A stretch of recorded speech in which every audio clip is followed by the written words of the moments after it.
My name is Artie Jones, and I'm the Executive Director of Clearly College Park, the Business and Industrial Development Authority for the City of College Park. And this is the Clearly College Park podcast. Today, we will be sitting down and speaking with Mr. Larry Evans of the City of College Park, a longtime resident of the City of College Park. Welcome, Larry. Thank you, sir. All right. Good to be here. Okay. Well, before we begin, I would like to ask those viewers out there a question. When was the College Park Golf Course founded? If you would like to know, please stay tuned to the end of the podcast. Now, Mr. Evans, you are I've known you over the last 6 years. You've come to many city council meetings. You have been in the city of College Park for a very long time. Could you please tell us a little bit about yourself, your background? Were you born here in College Park? Are you from this area? I am. I've lived here all of my life. My family, they are from here. My uncle, Wayman Brady, he was the director of the Brady Recreation Center. So growing up here in College Park, been here all my life. It's been a pleasure here. Okay. So when you say that you've been here your entire life, tell us a little bit about your school, your upbringing, your family. Are they still here in this area? Well, my schooling started at a little daycare center on Harvard. That was back in 1964. Okay. From there, I went on to J.F. Beavers Elementary, where I attended there for 7 years, and I attended Eva Thomas High School. Mm-hmm. And integration came. So from there, we had to integrate to College Park High School. So I attended College Park High School. And when did that integration happen? What year? I think it was around 1972, 72. I think that was the year that integration started there. Okay. So if you talk about demographics, what would you say the African-American population was to the Caucasian population at that time? Well, I cannot give an exact number of population, but back then it was a little community. And it was on the community that blacks lived in College Park at that time. They wasn't on Rugby Avenue or down on Old National Highway. Those places were non-existent, well, for us. Right. So in our little community, it was growing up there. We had our own little grocery store, our cab stands, doctor office. I heard about your florist. I've heard about your funeral home. I've heard about all the churches. I heard that there was probably 8 to 10 churches just in the area where you live over there. When the new area that's considered to be the airport city area, the future airport city. Yes, sir. There was 8 to 10 churches there. This is true. That's amazing. This is true. That's why I think you have a lot of righteous people out of College Park. Yes, sir. All right. So.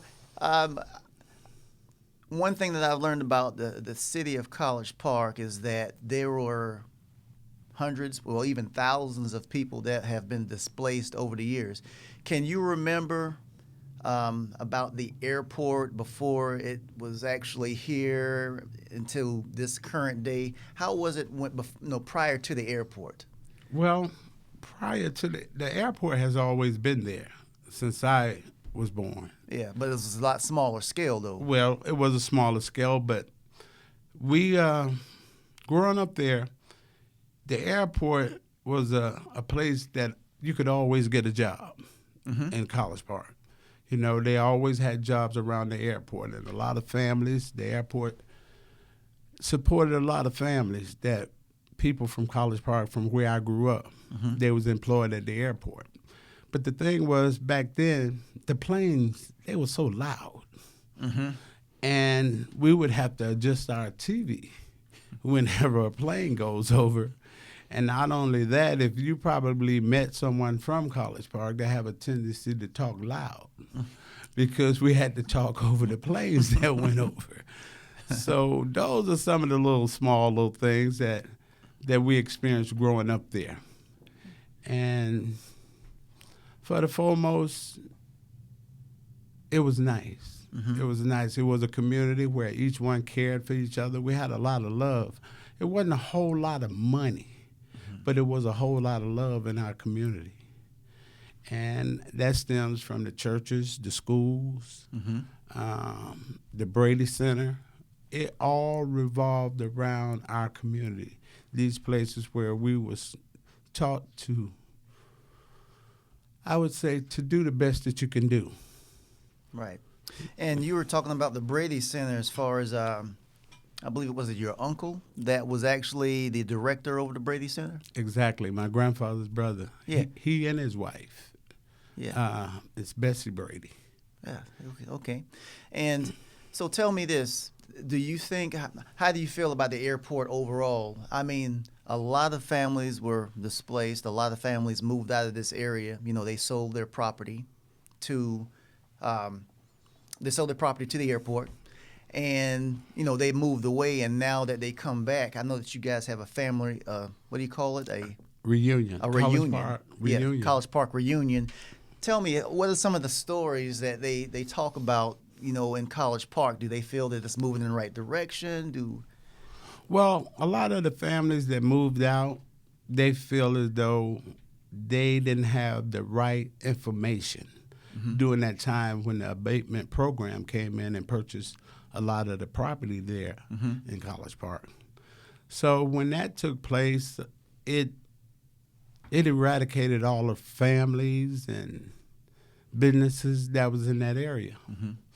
And since then, I think that was back in the 80s when they first started. That could have been the late 70s. Right. So since then, I have seen my city turn from a vibrant, thriving community into just woods. There haven't been a big development. You know, during that time, they said that the airport was expanding. So a lot of people, they thought that by the airport expanding that they had to move, but wasn't properly informed. Okay. So a lot of them moved away and sold their properties, you know, and that really hurt. You know, for me, myself, I still live in the same house that I've lived in all my life, pretty much, from a kid. And it's a pleasure. Now I see the new development coming, and they seem to want to buy my property. But for me, it's more like, why would I sell my property now that you all finna redevelop it and make it better than it's ever been before? So for me, I'm very happy that I steadfast and to see what the outcome gonna be. Right. Well, I know that, and you know I'm a part of that Yes. redevelopment and everything. I've been doing it for a while now in the state of Georgia in various cities. One thing that I look at whenever I come into develop an area or redevelop an area is to finding out what was the fabric of the community prior to being there. And I try to take some of those characteristics and save it so that as people come back to the community that they will have an opportunity to say, yeah, I grew up right over here. I went to church over here. I can remember the grocery stores over here. This is where me and my friends would be on the playground and, you know, preserving things like the Brady Recreation Center, you know, within the Airport City area. So what kind of things would you like to see in the new development? Well, I can say I'm very excited about the remodeling of the Brady Center. That's a milestone, and I hope that in the future that we can make that a historic site. Definitely. You know, because that's one of the only facilities that the city of College Park built exactly for African Americans during that time. So that's a milestone within itself to see the remodeling and what the new Airport City is planning on doing there. So I'm very proud of that. But for the foremost, a lot of those sites has been torn down.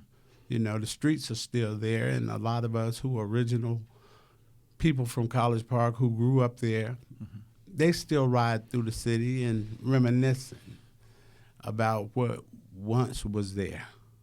So I see a lot of people coming back, and I don't know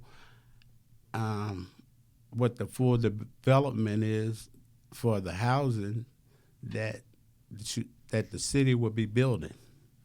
So I hope it be affordable for some of those people who moved out, that they can afford to come back to the city where they grew up, because it was a lovely city. College Park is a beautiful place. I've been all across the country, but there's no place like home. Yeah, I can understand where you're coming from. And the new development that is coming online, of course, it's a constant development. It's constantly changing. We're probably on the 5th or 6th version of the master plan and what we plan to do, but we plan to also continue to have citizen involvement all the way to construction of the new city. Of course, we won't be able to have a whole lot of what was in the city before within this neighborhood in the new development, but at the same time, we are working to have a number of quality of life type projects within the airport city that anyone that's coming back to visit can enjoy, and it's not like we just totally did a clear cut and removed the old community to develop a new one. But like I said, there's going to be you'll definitely get a lot more correspondence from us to get feedback on future developments and what you would like to see in the new development. So tell me about we were talking about the Brady Recreation Center, and you said that was something that was especially built for African Americans. Expound on that a little bit. I understand that Conley Recreation Center and Brady Recreation Center look a whole lot alike. And was that a part of that separate but equal? Pretty much, to a degree, I think so, because we wasn't allowed to go to the Conley Center. We wasn't allowed. And that was a recreation center. It was a recreation center, and they had a pool there, a swimming pool. We wasn't allowed to attend there either. But the city of College Park, they built the Brady Recreation Center for us, to keep us separate but equal, I guess, at that time. But it was a beautiful place, and it looks a lot like it did when it first opened. It's immaculate. It's a beautiful facility. My daughter plays basketball over there and on a team for College Park. So I always reminisce, just sit back in there and imagine how it was some 30, 40, 50 years ago. Oh, it was beautiful. Going up the steps there was like going to Disney World. When you go up the steps, you would be greeted by my Uncle Wayman Brady. He's a sharp dresser, like yourself, Mr. Hardy. Thank you. Appreciate that, he Larry. Always coming from a man that's well dressed as yourself. Well, thank you, sir. He would always neatly dress, and then once you go past him, you would meet his wife, which was my Aunt Bessie, and she taught us the fundamentals of life. Really, taught the girls how to sew, cook, and to play the games of life, and to play fair. And I think that helped develop us as a people coming from College Park to excel in whatever field that we went into in our life. Also, there was Charles Dardell. He was there. And he taught us that no matter how big your opponent is, when you go in a match against us from College Park, let that opponent know, win, lose, or draw, you've been in a tough fight with them boys and girls from College Park. And one other thing he always taught, always wear clean underwear. Because if you fall out somewhere, he do not want to be embarrassed by that. So I think we all took that to pride, and no matter where we go today, that's instilled in us. Well, I'm definitely going to keep that in mind. Yes, sir. That's something that, even where I'm from in Southeast Georgia, my mom says, make sure you have on clean underwear. Yes, sir. Yeah, because I said, what if you're in an accident? I said, Mom, the last thing we care about you in an accident is your underwear. But I live by that. I have clean underwear. Beautiful. For the record. Beautiful, sir. Okay. I also look at you in the community as a local advocate. As I have experienced over the years, the short time I've been here in College Park, whenever there's any issues going on in the community, I'll see old Mr. Larry Evans making his way slowly to the podium during a council meeting, and you'll come out and you'll say something to kind of get everybody straight, to get everybody on the right path. And when I say everybody, you're talking to the city council people, and you're also talking to the people that are in the audience at the city council meetings, 100, 200 people sometimes. What do you feel that you are a representative for the community or the voice of the community? Because I feel that you are. Well, personally, I don't feel as though I'm an activist or anything. I'm just a concerned citizen about the city where I grew up. And we don't have a lot of voices to speak for us. So when I see things that's happening in the city where I grew up and invested my life and my family invested their lives, I can only speak on what I see. So if that's being an activist, so be it, but I don't consider myself an activist or any sort. Yeah. Because there are a lot of people out there that are concerned citizens, as you just stated also, but they don't get up and say anything about it. And I'm not sure if they're afraid to get up in front of audiences or if they may have, they just don't, I'm not sure of what it is, but what I see you as, because you really open my eyes, and I'm a newcomer to the community, but you open my eyes to perspectives or things that I may not have thought about. And I think the more we get that type of input from people like yourself, the better the community is overall, because usually if I have a project and I'm moving forward at 100 miles an hour, and I try to share with others, but at the same time, it's kind of like the goal to get the ball over the goal line to get the projects. But whenever I don't have that feedback, I assume that I'm doing what's in the best interest for the community, not knowing that it may not be in the best interest. So I'm all about getting feedback, even though, people might dislike something I've done, or I might dislike what they say. I chew on it and I listen to it, and then, I make the necessary adjustments after the fact once I have good feedback. But I do appreciate you for speaking up when you do. And, I look at you more of an advocate as opposed to an activist, in that you are pro College Park. And that's what I'm about also. I embrace College Park now. This is my home. This is where my family worships. This is where my kids, they go to school in this area. This is where, I feel home. I own a home here, So it's not, I'm a short timer and I'm just here to do something and then jump to the next community.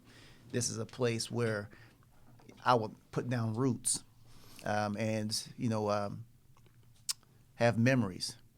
Well, I think you chose the best city in America to raise your family and to have a life where you can really enjoy yourself here.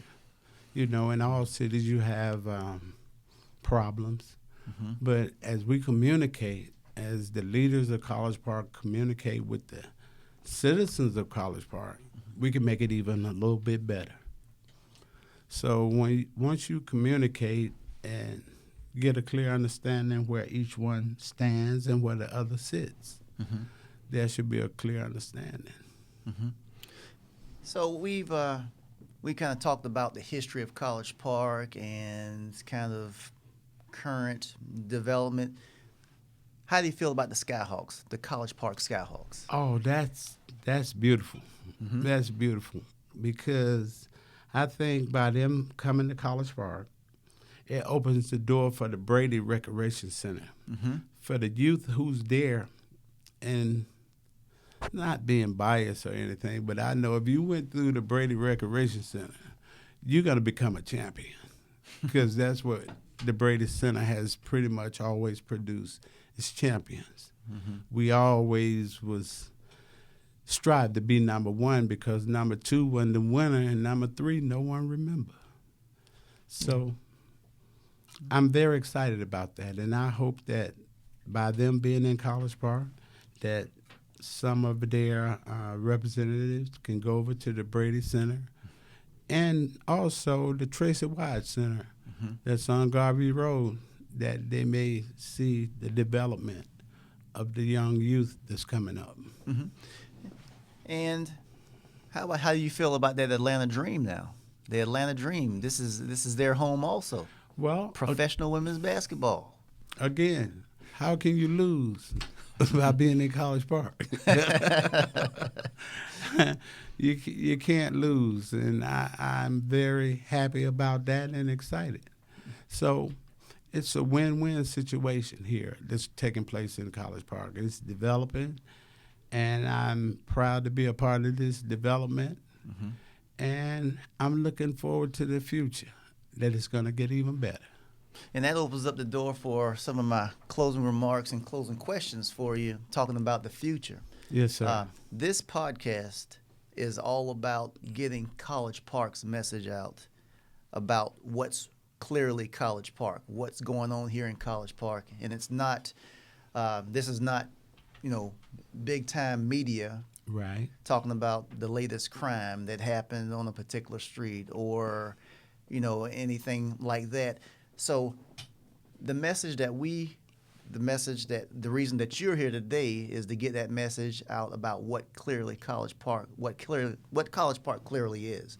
So what would you like to see in the future in College Park? Because before I received this, the opportunity to work for the good citizens of College Park, all of that I was hearing a lot of negative stuff about College Park. Of course, I live here, I own a home here and everything else, and I feel that College Park was getting a bad rap. All cities have crime. Right. All cities have little hiccups here and there, but there was nothing talking about the positive things that was going on in the community. What would you like to see in the future of College Park? Well, pretty much the way the city is going is growing. And what I would like to see is more police attentive to the south side of College Park, the same way they are on the north side. That I think it would give a clear balance. And the new precinct that they've built on Garvey Road, I think that's an excellent start. And hopefully that the police who serve the city of College Park live in the city of College Park. And that way they would be more attentive to where they live as well as just serving the city of College Park. Because I think if you live somewhere, you're going to have much love for that city where you are, as opposed to just getting a check and taking it elsewhere and make a living, and you don't interact with the people of College Park. So I pray and hope that door open, and to move forward in communicating a little bit better, no matter what ward you're in, 1, 2, 3, and 4. We all are College Park, and I hope that this election, whoever comes out the winner, have the ability to bridge College Park together. As an old saying goes, let's clean up what we done messed up and start over again where it's a clear cut for everyone in the city of College Park, and we all can benefit from the development of where College Park is headed. Okay. All right. I understand that as far as getting more police resources, law enforcement resources on the south side of town, and getting more officers to work in the city of College Park, those are two top priorities, and you've seen the investment from the new precinct. Even the new fire station and, yes, the resources that we're using on the south side. but what can you say? You have the spotlight. There's millions of people that are going to see you, kinda, from this podcast. Okay. You have the platform now. What can you say to all of our viewers out there that will help them to understand what College Park clearly is, regardless of the statistics and the bad information that is out there? I think what I would say that try the spirit of College Park for yourself. Come out and see it and see what you get from it, the spirit of the people. And I think you will come away with a positive image of College Park. Like you said earlier, cities all across the country, it has its ups and downs.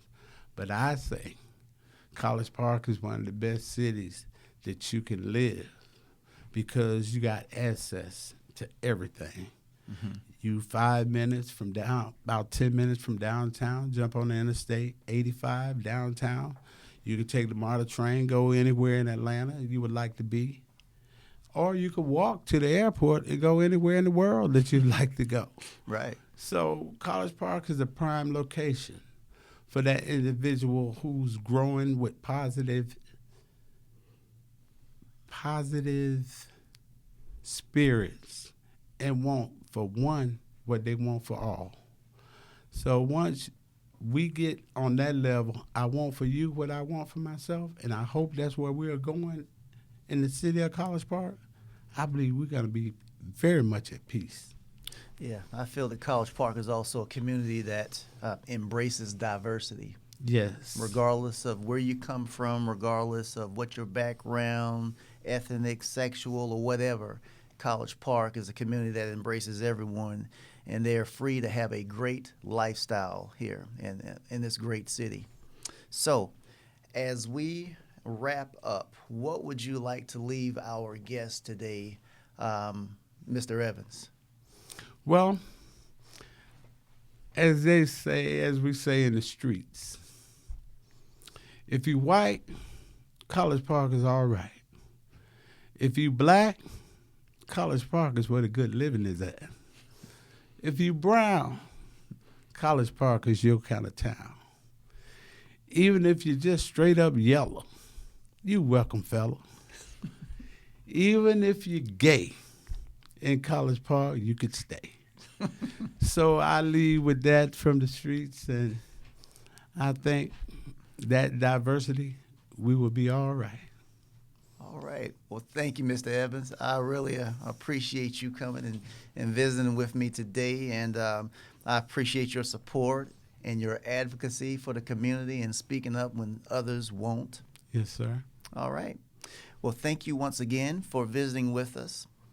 And for that Clearly College Park fact, the question was at the beginning of the show, when was the College Park Golf Course established? Well, the date that the College Park Golf Course was established was in 1929. College Park Golf Course, municipal golf course that is ran and operated by the city of College Park, was started in 1929, and that is your Clearly College Park fact. I'd like to thank all of our viewers out there for tuning in today to Clearly College Park. Please visit Clearly College Park, where you will land in plain sight. Thanks for visiting with us.